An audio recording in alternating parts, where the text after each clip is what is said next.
Hey everyone, and welcome to The Explainer. I am literally so thrilled you're here today because we are tackling an absolutely massive piece of music history. Our goal today? We're going to decode a crucial transitional moment in hip-hop, Tupac Shakur's 1993 album, Strictly For My. We're going to break down exactly how this very specific record transformed him from a promising rising star into the complex, complete artist the world remembers today. Okay, let's dive right into this. We're going to start with a really powerful perspective from analyst Salim Roshat. He points out that, while a lot of artists use their sophomore albums to just fix their past mistakes, Tupac used this record as a massive amplifier. It hit so much harder when he attacked, and it felt lighter when he finally took a breath. This is the exact moment his career trajectory exploded, and we're going to see exactly how he engineered that. So here's our roadmap for today. We're going to look at 1. A climate under high tension. 2. Barricade rap. 3. The anthem of compassion.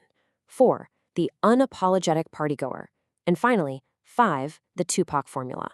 All right, let's get into part 1. A climate under high tension, writing under pressure. Now, what's really interesting about this slide is how unbelievably fast his life was moving and how this created an absolute pressure cooker of an environment. Just look at this timeline.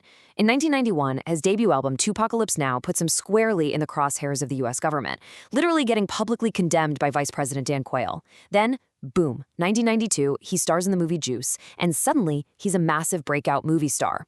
By 1993, legal troubles are piling up left and right.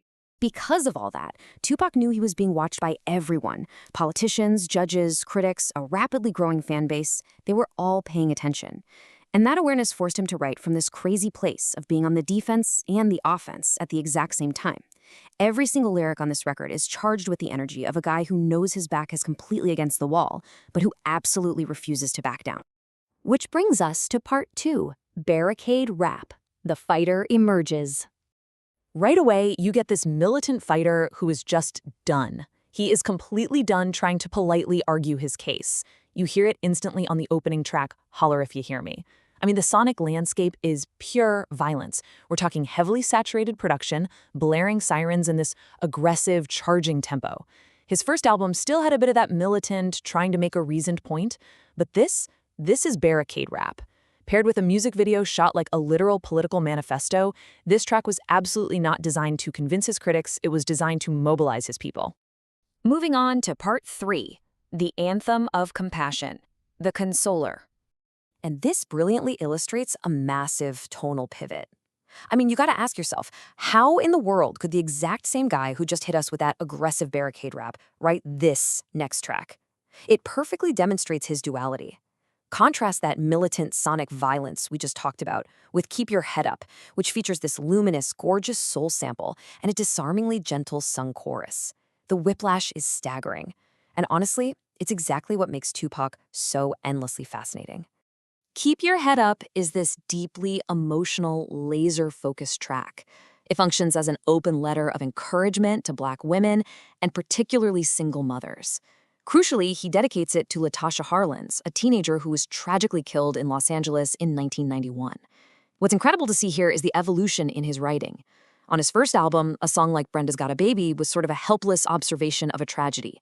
But Keep Your Head Up reverses that polarity entirely.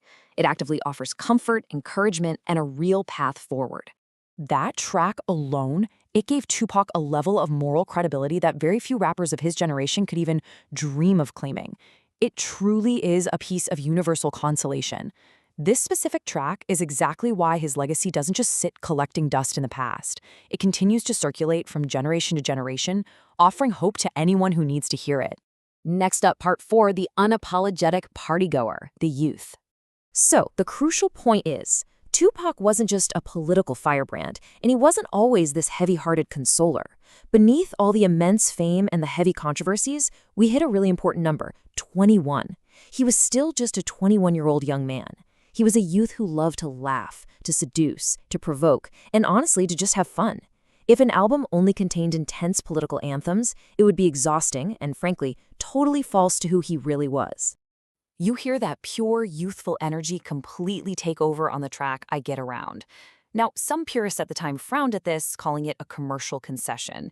But actually, the source material argues the exact opposite. This track was a reunion with N.I.G.G.A.Z and Money B from Digital Underground. It wasn't a sellout at all, it was a gesture of immense gratitude. Tupac, who was now this massive star selling way more than his former mentors, used his huge new platform to bring them back on his turf and hand them a joyful, frivolous, unapologetic party hit. Let's move to part 5 and see how this all builds together. The Tupac formula, a conscious architecture. When you stack these up, the fighter, the consoler, and the partygoer, you get something truly legendary, the defining Tupac architecture. You've got the political firebrand track to shake the system. You have the anthem of profound compassion to heal people. You have the carefree party hit to celebrate. And then you anchor the whole shebang with gritty, dark street tracks. This exact structural balance is the master blueprint that powered all of his subsequent masterpieces, right up to his ultimate peaks in 1996 with albums like Me Against the World. You know, for years, critics have lazily tossed around the word contradictions to describe these dramatic shifts in his music. But actually, scratch that, we need to redefine it today. The source material challenges this narrative perfectly with one single word: amplitude.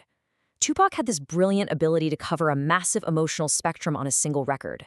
These weren't the flaws of some hypocrite. They were a deliberate, conscious project of emotional amplitude, meant to capture the full, messy spectrum of the human experience. And you know what? The public totally got it. This amplitude led to absolute commercial vindication. The album was certified gold within the very same year it dropped.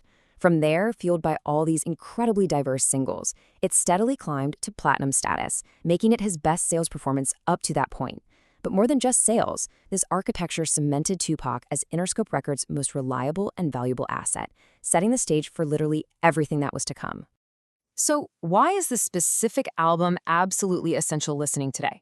Well, because it represents a fleeting moment of pure artistic freedom. His voice had gained this profound authority, his writing had achieved razor-sharp precision, and there is a very real, physical joy of rapping present here that he would rarely experience again. It perfectly captures a legendary artist in the sweet spot of immense fame, just before the dark, downward spiral of his final years really took hold. So I highly encourage you to go track down the physical vinyl for this record, put it on, and experience it front to back with fresh ears. Because I want to leave you with this final provocative thought. When you listen to Tupac's music today, will you just hear the so-called contradictions? Or will you recognize the brilliant amplitude of a 21-year-old visionary who engineered his very own immortality? Thank you so much for joining me for this explainer, and keep exploring.